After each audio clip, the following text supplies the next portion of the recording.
पश्चिम बंगाल, तमिळनाडू, केरळम, आसाम आणि पुद्दुचेरी 5 राज्यांच्या विधानसभांचे निकाल आज जाहीर होत आहेत. सकाळी 8 वाजता पोस्टल बॅलेटच्या मतांची मोजणी सुरू झाली. त्यानंतर 8:30 वाजता ईव्हीएम उघडण्यात आले. या निवडणुकीत सगळ्या देशाचं लक्ष लागलंय ते पश्चिम बंगालच्या निकालाकडे. तिथे भाजप आणि तृणमूल काँग्रेस यांच्यात अटीतटीची फाईट आहे. एक्झिट पोल्सनं भाजपला झुकतं माप दिलं असलं तरी ममता बॅनर्जी फारशा मागे नाहीत. तमिळनाडू आणि केरळमचे निकालही महत्त्वाचे आहेत. दोन्ही राज्यांमध्ये भाजपची ताकद नाही. तिथे प्रादेशिक पक्षांचं काँग्रेस आणि डावे पक्ष मजबूत आहेत. मात्र तमिळनाडूमध्ये जे सुरुवातीचे कल समोर आले ते अनेकांसाठी धक्कादायक आहेत. आसाम आणि पुद्दुचेरीमध्ये भाजप विरुद्ध काँग्रेसची थेट लढत आहे. या 5ही राज्यांमध्ये 9:30 वाजेपर्यंत काय कल समोर आलेत, कोणत्या राज्यात कोणत्या पक्षाला आघाडी आहे, या राज्यांमधल्या महत्त्वाच्या जागांवर कोण पुढे कोण मागे आहे, 5ही राज्यांचे कल जाणून घेऊयात या व्हिडिओमधून. नमस्कार, मी चिन्मय आणि तुम्ही पाहताय बोलभिडू. सुरुवात करूया पश्चिम बंगालपासून. पश्चिम बंगालमध्ये विधानसभेच्या एकूण 294 जागा आहेत.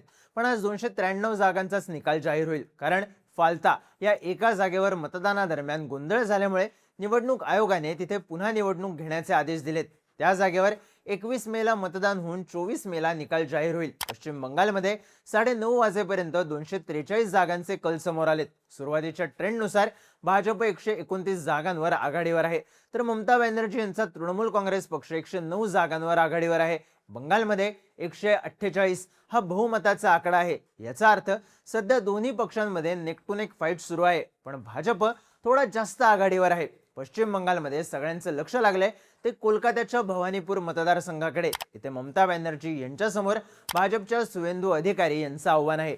सुरुवातीच्या ट्रेंडमध्ये सुवेंदू अधिकारी आघाडीवर होते, पण तासाभरानंतर ममता बॅनर्जींनी त्यांना मागे टाकलं. मात्र त्यानंतर पुन्हा सुवेंदू अधिकारी पुढे गेले. त्यामुळे या सीटवर काय होतं याकडे सर्वांचं लक्ष लागले. सुवेंदू अधिकारी हे नंदीग्राम इथूनही निवडणूक लढवत आहेत.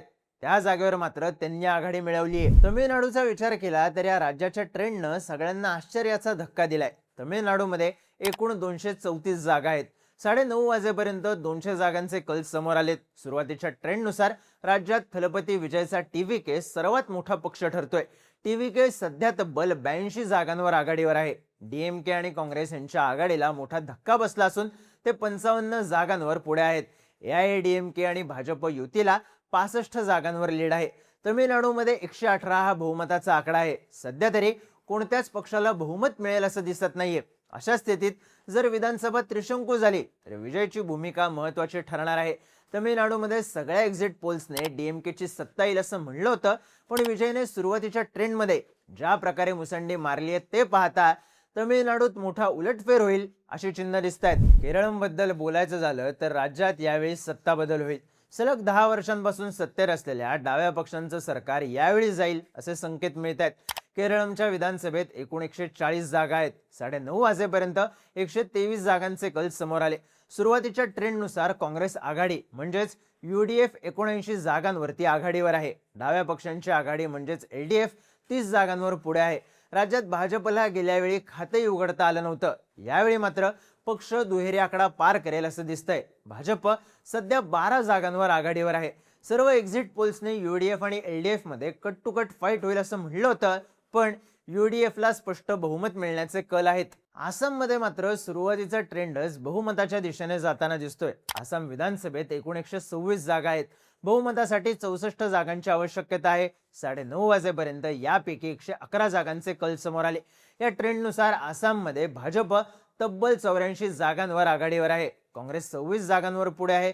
राज्यात सध्या हेमंत बिस्वा शर्मा यांच्या नेतृत्वाखालील भाजपचं सरकार सत्तेत आहे. जर हा ट्रेंड कायम राहिला तर हेमंत बिस्वा शर्मा पुन्हा मुख्यमंत्री बनतील हे स्पष्ट आहे. पुद्दुचेरीमध्ये एकूण 30 जागा आहेत. 9:30 वाजेपर्यंत 12 जागांचे कल समोर आले. त्यापैकी भाजप 7 जागांवर आघाडीवर आहे, तर काँग्रेसकडे 3 तर इतरांकडे 3 जागांवर लीड आहे. दुसरीकडे महाराष्ट्रात झालेल्या बारामती आणि राहुरीच्या पोटनिवडणुकीचे निकाल देखील हाती यायला लागलेत. पहिल्याच फेरीत सुनेत्रा पवार यांनी 6500 मतांची आघाडी घेतली असून भाजपचे अक्षय कर्डिले राहुरीमधून आघाडीवर आहेत. सुनेत्रा पवार यांच्यासमोर कोणीच मोठा प्रतिस्पर्धी नसल्याने आणि बारामतीकरांचा आजवरचा कौल पाहता सुनेत्रा पवार मोठ्या मताधिक्याने विजयी होणार हे स्पष्ट आहे. तसंच अक्षय कर्डिले देखील विजयी होतील असेच अंदाज आतापर्यंतच्या कलांनुसार बांधले जात आहेत. त्यामुळे महायुतीच्या दोन्ही जागा त्यांनाच मिळण्याची शक्यता आहे. थोडक्यात काय तर 5 राज्यांच्या विधानसभेचे निकाल अत्यंत इंटरेस्टिंग झालेत. पश्चिम बंगालमध्ये भाजप पहिल्यांदा सत्ता स्थापनेच्या जवळ जाण्याची चिन्ह आहेत, पण तमिळनाडूमध्ये मुख्यमंत्री स्टॅलिन यांना मोठा धक्का बसू शकतो. तिथे थलपती विजय सर्वात पुढे राहण्याची शक्यता आहे. केरळमध्ये काँग्रेस सत्तेत परतण्याची चर्चा आहे, तर आसाममध्ये भाजप बहुमताच्या जवळ गेलाय. तुम्हाला काय वाटतं? बंगाल आणि तमिळनाडूमध्ये सत्ता बदल होईल का? तुमची मतं आणि प्रतिक्रिया कमेंट करून नक्की सांगा आणि माहितीपूर्ण व्हिडिओज पाहण्यासाठी बोलबिडूच्या YouTube चॅनलला सबस्क्राईब करायला विसरू नका.